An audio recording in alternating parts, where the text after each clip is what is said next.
first of all, thank you very much for your interesting presentations. I want to comment from the perspective of a patient being in the field of rare disease, because I think we know rare diseases are, or there's many of them, about 7,000 worldwide.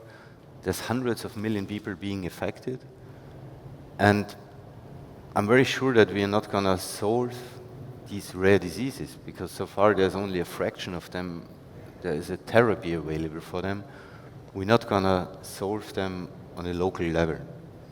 We need to act global in order to get hold of these kind of problems, these kind of disease, which are affecting that many people. And I think it's a very good example as well to show the kind of how it plays together, acting globally or thinking globally and acting locally. And the disease that I'm kind of representing, for me, is a very good example, because we are an extremely small community, 20, 25 people being affected in Germany.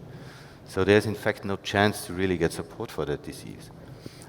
We've managed to organize a global community now, representing around 1,000 people.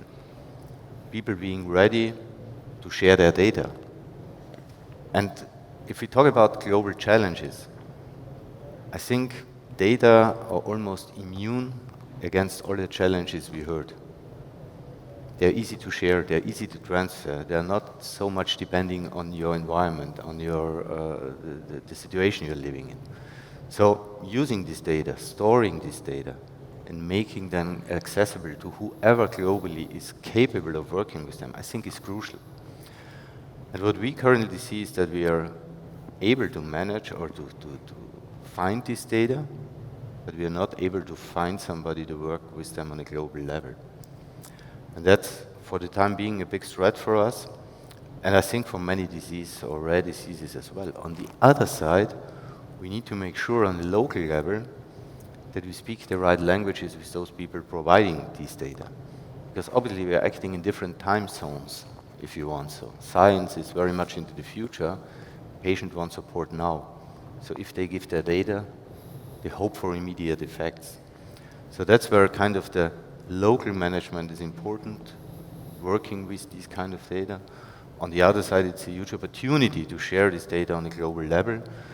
And we've now even succeeded, and I think that's the real big benefit that's way underestimated, by working with this data to at least find a solution for insulin resistance. So we managed to find an answer to a problem which is way bigger than the disease actually we are coming from. Why? Because we started working with this data and sharing this data. And I think that's for me a very important aspect also for the future to take that opportunity. The other one, looking at a global scale, is simply knowledge and education.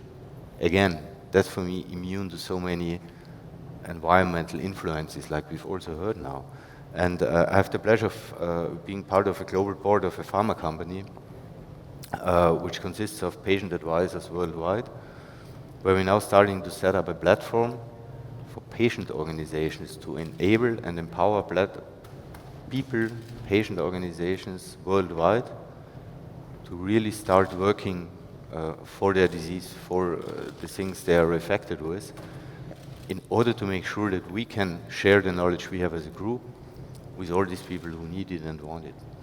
The other thing is, also in that environment, we make sure that we are talking about access to medicine, that we start really defining together measures against inequality. Because I think these are the things we can all contribute in terms of a global acting, that we share the knowledge, that we share the experience, that we share what we know and pass it on to those who maybe do not yet have this the skill set. So these are kind of two things for me that are important, looking at the discussion about global activities and local contributions, working with data, working with knowledge, and giving access to those who really need it.